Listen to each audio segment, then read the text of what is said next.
Number 10. Sherry Papini. 34-year-old mother of two, Sherry Papini vanished in 2016 during a jog near her Redding, California home, leaving the community shocked and terrified. Her devastated husband, Keith, sobbed as he pleaded on national television for her safe return. 3 weeks later, a truck driver found Sherry on the side of a highway hundreds of miles from her home. She was noticeably thin and covered in bruises, ligature marks, and other injuries. Sherry seemed extremely distressed and traumatized, which was understandable considering what she'd supposedly just been through. So law enforcement tried to be patient and understanding when she was reluctant to speak with investigators. When she finally began to tell her story, Sherry claimed that two masked Hispanic women abducted her at gunpoint during her jog. They forced her into an SUV and took her to an undisclosed location where she was chained up, beaten, starved, and tortured at the hands of her captors, who also chopped her hair off and branded her. However, Sherry's story didn't add up, and the discrepancies became even more apparent as she continued to offer up more information. In the meantime, detectives became even less patient with Sherry as they began to poke holes in her story.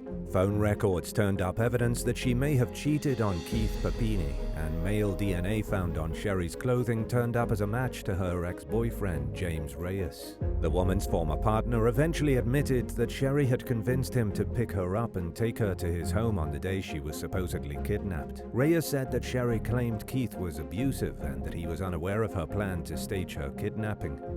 Over the next 3 weeks, she deliberately starved and injured herself in a bid to make her story believable once she made her reappearance. She also religiously followed the case on the news and was fully aware of the widespread worry and fear about her well-being. Reyes's claims checked out, and he was cleared of any wrongdoing. Authorities finally charged Sherry in connection with the case in 2022, and after standing by her for years, Keith filed for divorce. Sherry admitted to the hoax in exchange for an 18-month federal prison sentence and was fined $300,000 for needlessly wasting police and community resources. Number 9. Thelma Williams. Residents in and around Hamilton, Ohio were alarmed to log onto social media one day in 2017 and find photos and videos of a local woman named Thelma Williams in what appeared to be a brutal kidnapping. The images showed 38-year-old Williams gagged, in tattered clothing, and tied to a pole in what appeared to be a basement. Naturally, when people saw the post, they dialed 911. One caller told the dispatcher that from what they could tell, the intruder had hacked Williams' old Facebook account and that they were threatening to kill her. During the calls, dispatchers could hear Williams' muffled cries in the recordings, including one in which she claimed that someone had cut her throat. Multiple law enforcement agencies initiated a full police response after being made aware of the seemingly dire situation, and a helicopter was even utilized to help aid in the search and rescue mission. In the aftermath of the supposedly harrowing ordeal, Williams reportedly told police that a masked man entered her house during the early morning hours, tied her up, and cut her clothing off. Williams claimed that the intruder then took her phone and used it to record the videos, which he allegedly also posted to her social media account. However, her story unraveled under questioning, and police uncovered evidence that Williams had staged her own kidnapping and had taken the photos and videos herself. Butler County Sheriff Richard Jones told local station WESH2 that it appeared as though Williams took several different videos before deciding which one to post. He said that in the footage, investigators could actually see Williams waiting for the camera to start recording before putting on her serious face. Jones further accused her of posting the images from a McDonald's restaurant and described the situation as one of the most bizarre cases his department had ever dealt with. Williams pleaded no contest to charges related to the staged kidnapping and was found guilty of making false alarms. She was given credit for time served after spending 10 days in jail and was subsequently sentenced to a year of probation. Number 8. Kevin McIver. While driving home from a writing class one evening in January 2013, two friends came across a disheveled man along a remote road in Galway, Ireland. The unkempt elderly gentleman, later identified as 68-year-old serial fraudster and con artist Kevin McIver, claimed he'd been kidnapped. Based on his thin frame and overgrown beard, It certainly seemed believable, but McIver was nothing other than a lifelong con artist who'd been scamming the system since he was in his 20s. As a matter of fact, it was more or less part of his lifestyle to periodically leave behind an established life in one country, including homes, vehicles, and family, and flee to another country to start his next con. Back in 1973, McIver had left his expensive Jaguar behind at the Dublin airport, along with a partially built luxury home, and had vanished seemingly into thin air. 12 years later, in 1985, he left another vehicle at the Sydney airport in Australia and abandoned his wife, 2 daughters, and a beautiful 4-bedroom home that he owned. 15 years after that, in 2000, McIver left his house and cars behind in Lawrenceville, Georgia, and fled to Ireland to avoid facing the FBI over an alleged $8 million fraud scheme. After being found on a roadside in 2013, he claimed that he'd been held captive in an underground container for 8 months. He had a cell phone in his possession, which he claimed his abductors had given him when they dumped him off, and it contained the number of a man named John McNevin. McIver asked the Good Samaritans who picked him up to take him to this McNevin character, but they dropped him off at a police station instead. From there, he was taken to a hospital.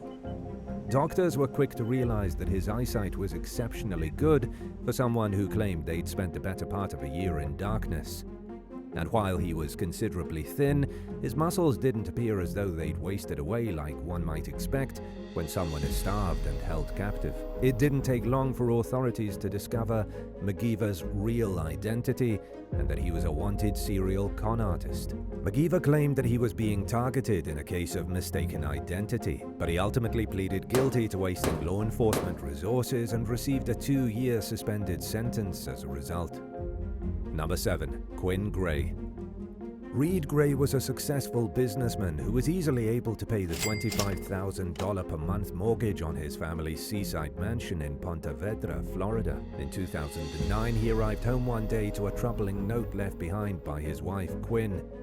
It claimed that she'd been abducted and instructed Reed to remain at home, to not involve the police, and to cooperate with the kidnappers' demand for a $50,000 ransom. After 3 days of failed negotiations with the alleged abductors, Quinn appeared in a parking lot, physically uninjured but in a seemingly inconsolable state. She told police that a 25-year-old gas station employee, Jasmine Osmanovich, had held her hostage in a motel room. The motel manager, however, said that he remembered Quinn and that she seemed totally fine during her stay and in no way appeared to be in distress. When detectives questioned Osmanovich, he somehow knew that he'd fall under suspicion and had prepared ahead of time. He arrived at the interview armed with his recordings of his conversations with Quinn, proving that the two were having a steamy affair and that she'd run off with him of her own free will. Osmanovich also admitted that he and Quinn had staged her kidnapping in an attempt to extort Reed Gray. At first, Reed stood by his wife, who continued to insist she had nothing to do with plotting her abduction and continued to play the role of an innocent victim. Even after it became clear that Quinn had at least some knowledge of the kidnapping plot, Reed initially laid most of the blame on Osmanovich and excused Quinn based on her compromised mental state. But as the details of the case continued to unfold, Reed eventually saw the situation for what it was and filed for divorce. In the meantime, Quinn and Osmanovich faced extortion charges in criminal court. In hindsight, it was no surprise that Quinn played a role in the scheme. As an accused serial cheater with an alleged drinking problem, she wasn't exactly wife of the year. Sadly, it had to go as far as it did before Reed removed the blinders from his eyes and realized that there was no saving his deeply troubled marriage. Jasmine Osmanovich pleaded guilty to extortion and was sentenced to 6 months of probation. Quinn Gray pleaded no contest and received 7 years of probation. Additionally, the defendants were each ordered to pay $43,000 to cover the cost of taxpayer-funded police resources that were wasted on the fake kidnapping plot. Number 6. Maria Gonzalez. While running a trucking business out of California in 2018, 32-year-old Maria Gonzalez found herself unable to pay $9,000 she owed to subcontractors. To avoid paying them, she claimed that she'd been kidnapped, assaulted, and robbed by 2 African-American men who barged into her vehicle one day when she pulled over to help a pair of loose dogs. The men supposedly ordered Gonzalez to drive to West Fresno at gunpoint. Gonzalez also claimed that she was pistol whipped until she fell unconscious and that she eventually came to in the back seat of her car in a field about 20 miles, 32.2 kilometers, from where she went missing. She was bound, gagged, and robbed of the large amount of money she'd intended to pay her employees with. Police were called after Gonzalez showed up at her neighbor's house, still partially bound. She was taken to the hospital where she began to tell her bizarre story. But it seemed like she wanted to make it especially clear, above all, that $9,000 had been stolen from her. Detectives examined video and other evidence and ultimately concluded that Gonzalez lied about her abduction to get out of having to pay the subcontractors. Law enforcement also failed to find any suspicious footprints near Gonzalez's vehicle at the site where she supposedly woke up after being left by her kidnappers, indicating that perhaps they never existed to begin with. Gonzalez also had a rather difficult time explaining how she untied herself enough to get out of the car and seek help. Eventually, she confessed to the ruse and was charged in connection with the wasted police resources that were put into investigating the case. Number 5. Ramon Pettway. NYPD officers are used to seeing a lot of strange things, but even they were taken aback when they responded to a call and found 36-year-old Ramon Pettway bound and gagged along a busy street in Brooklyn, New York. After receiving treatment at a hospital for his alleged injuries, Pettway told police that he'd been kidnapped by 2 men and held captive for 2 weeks before being dumped on the street where he was found. But the story didn't add up for several reasons. For one, the roll of duct tape that was used to tie Pettway up was still hanging from his wrists. As the situation became increasingly suspicious, investigators put the pressure on Pettway to come clean. He eventually told the truth, that he'd made up the entire thing because he wanted to get away from his girlfriend for a while. But according to him, she would have never been okay with him disappearing voluntarily. Pettway was charged with filing a false police report, and while the outcome of his legal case is unclear, it's safe to assume that the consequences on his personal life constituted ample punishment for his boneheaded actions. Number 4. Dr. Mark Salerno.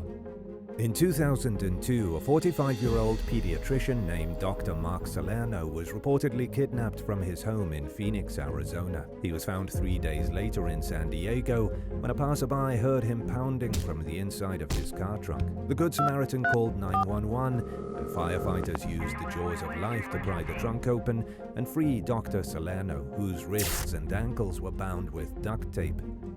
Salerno told police that 3 or 4 men had abducted him, and a harrowing story was broadcast on the news. Everything changed, however, when a viewer called authorities and reported seeing Salerno crawl into the trunk and close the lid on his own. Police confronted Salerno, and he allegedly confessed to staging his own abduction to avoid going to court for a criminal case. Maricopa County Sheriff Joe Arpaio was less than pleased with the news after using his agency's resources to send a helicopter and other detectives to San Diego to investigate the case. He also said that he planned to send Salerno a bill. A short while later, Salerno was extradited back to Arizona, where he was charged with felony failure to appear in court on a car theft charge. 2 weeks before the fake kidnapping, he'd been arrested for driving a car that belonged to a woman who worked for his medical office, who'd reported it stolen a year and a half earlier. The car had a license plate on it that was stolen from another car nearby on the day of Salerno's arrest. His wife and lawyers argued in court that he suffered from depression and financial issues. Later that year, Salerno vanished for 3 weeks before being found in Pennsylvania and sent back to Arizona. He pleaded guilty to 1 felony count of unlawful use of means of transportation and was ultimately sentenced to 3 years of probation. After handling his legal issues, Salerno returned to his career and got his life back on track. He eventually became a local celebrity who represented living proof that it's possible to overcome mental illness. In 2018, 16 years after his first 2 disappearances, Salerno went missing again. Oddly, the media never reported whether he was found, but it was made clear that the doctor's friends and family were concerned for his well-being. Number 3. Jessica Nordquist. After moving from Alaska to the United Kingdom to work for an advertising company in 2016, 26-year-old Jessica Nordquist began dating her co-worker, Mark Weeks. The relationship didn't work out, and she apparently couldn't accept that it was over. So she began stalking Weeks online using as many as 20 different Instagram accounts, and sent messages to her workplace and clients claiming that Weeks had assaulted her and gotten her pregnant. Nordquist accused the firm of being aware of the assault and brushing it off, and she even bought a fake baby bump on Amazon in an effort to make her claims seem credible. She harassed Weeks and his relatives to the point where he became scared to even sleep in his own home, but he likely never imagined how far she would eventually take things. Weeks ultimately decided to go to the police, who issued Nordquist a warning in early 2017 to stop harassing her victim. 3 months later, Weeks and several others, including friends, family, and colleagues of both himself and Weeks, received an email from an alleged crime group claiming they'd abducted Nordquist. Attached to the email were photos of Nordquist naked, gagged, and bound. A secondary email claimed that the kidnappers had broken her fingers.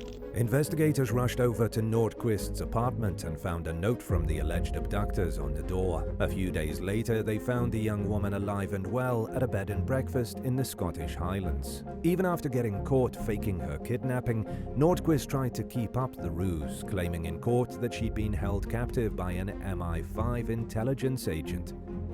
She was given multiple opportunities to come clean, but refused, forcing the case to go to trial and putting Weeks through yet another traumatic ordeal. Not surprisingly, her story didn't hold up, and she was found guilty and given a stiff 4.5-year prison sentence. Number 2. Alejandro Mario Cortes. One day in 2018, a snowplow driver spotted a man bound and gagged with duct tape along a roadside in St. Paul, Minnesota. Identified as 46-year-old Alejandro Mario Cortes, the man claimed that he'd been kidnapped from his home in Chicago and taken to St. Paul against his will. He also said that he'd received multiple threatening text messages in the days leading up to the abduction. Authorities called in the FBI, who quickly discovered evidence that Cortes conspired with an accomplice to stage the kidnapping. The pair willingly traveled together from Chicago to Minnesota to carry out the plot. They stayed in a storage facility for several days before the co-conspirator drove Cortes to the site where he was eventually found by the snowplow driver. The accomplice bound his friend and left him there to be discovered. Prosecutors accused Cortes and his friend of staging the abduction in an effort to obtain a visa to stay in the United States. Cortes eventually admitted to the scheme and pleaded guilty to 1 count of visa fraud and 1 count of illegally re-entering the US. As a result of his false claims, he'd also received gift cards and other donations from organizations meant to help crime victims get on their feet. By the time Cortes staged the fake kidnapping, he'd been deported from the US twice. While his sentence was never announced, it's likely safe to assume that he was sent back to Mexico for a 3rd time after serving his punishment. Number 1. Brandon Souls. In what can only be described as a truly bizarre way to get out of having to go to work, a 19-year-old Arizona man named Brandon Souls allegedly staged his own kidnapping one day in 2021. According to a statement from Coolidge police, Souls bound his own wrists, gagged himself, and made up an elaborate story because he didn't feel like working his shift at a tire store. It all began one evening when officers responded to a call about an injured man near some railroad tracks who was drifting in and out of consciousness. The police arrived to find Souls laying on the ground with his hands bound by a belt and a bandana stuffed in his mouth. He reportedly said that he'd just finished running an errand and returned to his vehicle to find 2 masked men waiting for him. Souls claimed that one of the men struck him on the back of the head and knocked him unconscious, then drove him to the site where he was found before dumping him there and driving off. He allegedly told investigators that he was abducted because his father had a large amount of money hidden throughout the desert, and his captors wanted to know where it was. A week-long investigation ensued, during which detectives failed to find evidence of text messages and phone calls that Souls claimed had taken place. Hospital records revealed that he had no head injuries despite supposedly losing consciousness.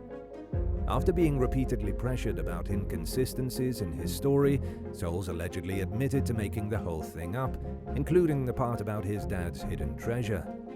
He was charged with false reporting to law enforcement as a result. Would you rather go into witness protection knowing that it meant you'd leave behind almost everyone in your life without explanation, or deal with the embarrassment of being caught staging your own abduction? Let us know in the comments below. If you enjoyed this video, be sure to subscribe to the channel, Thanks so much for watching, and we'll see you next time. Bye, guys!